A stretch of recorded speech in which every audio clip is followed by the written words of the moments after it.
The debate surrounding abortion rights is not only a hot topic on the presidential campaign trail, Democratic lawmakers on Capitol Hill are also being forced to consider where they stand on the issue. This week, House Democrats are set to vote on a wide-ranging spending bill that includes the Hyde Amendment. That is the same long-standing law former Vice President Joe Biden came under fire last week for backing before he changed his position a day later. The 42-year-old provision blocks federal funding of some abortion services. The Washington Post takes a closer look at how House Democrats are grappling with the future of the law. Washington Post congressional reporter Mike DeBonis wrote that article, and he joins me now from Washington. Good to see you, Mike. Yeah, thanks for having me. So explain to our audience what House Democrats are voting on this week and why the Hyde Amendment is included in this particular spending bill. Well, the Hyde Amendment has been included in virtually every congressional spending bill going back to 1976. Year to year, it's actually not all that controversial of an issue, which is why when it became a huge issue on the presidential campaign trail last week, some people might be surprised to learn that House Democrats Speaker Nancy Pelosi was planning to bring that very language to the House floor within days. That remains the plan. The Democrats have teed up a vote on a really wide-ranging spending bill, and it's got the same language that has been in place for all those 40-plus years. And yet, as we pointed out, and as you point out, Vice President Biden's critics include a number of 2020 Democratic opponents, many of them who have voted for that spending legislation that included similar restrictive abortion language. So the question, I guess, is the vice president being unfairly targeted, or is he bearing the brunt of this criticism unfairly?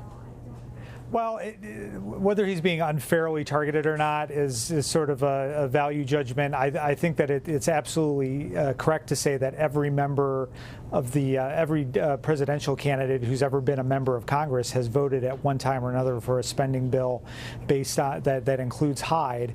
I think that it's fair to point out that Joe Biden was saying that he supported as a standalone issue keeping the Hyde Amendment, and I think a lot of these other candidates are saying, well, as a standalone issue, we oppose this, and that if it was up to us, we would like to see it omitted from the bill.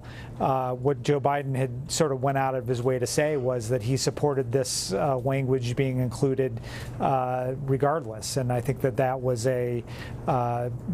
certainly a difference from where the rest of his party's at. But the fact of the matter is that this isn't an issue that has risen to the point that people are willing to vote against these big sprawling bills just because they have the language in it. You know, what you write in your article is this: the delicate straddle Democrats are performing reflects a long-standing dilemma.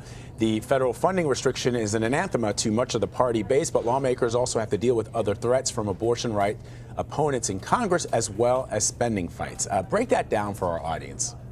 Well, it's pretty simple. It's the old mantra of picking your battles. I think Democrats, the appropriators, the people in Congress whose job it is to spend taxpayers' money, they've decided that they have a better chance of succeeding on other abortion-related provisions than they do on the Hyde Amendment. That's certainly the case this year. The appropriators have decided that they want to focus their energy on defeating this new Trump administration policy called the domestic gag rule that basically restricts what healthcare providers can say to their patients about abortion. And they also want to protect a funding boost that they've secured for the Title X family planning program.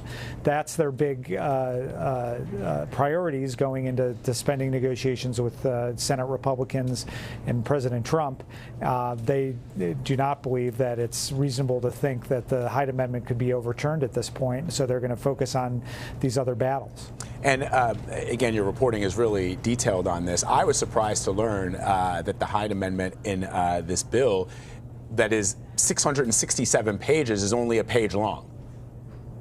Yeah, it's just a few lines. It's a few paragraphs. It's really a minute part of a bill that includes funding for agencies across 5+ different cabinet departments, just dozens and dozens of agencies. We're talking about the Defense Department, which alone is approaching $1 trillion in spending. This is a huge bill, and this is actually a fairly minute part of it. Yeah. Mike DeBonis at the Washington Post, your article is called "House Democrats Look to Keep an Uneasy Truce on Abortion Funding Amid Uproar to Presidential Race." Urge our viewers to check it out. Thank you very much. My pleasure.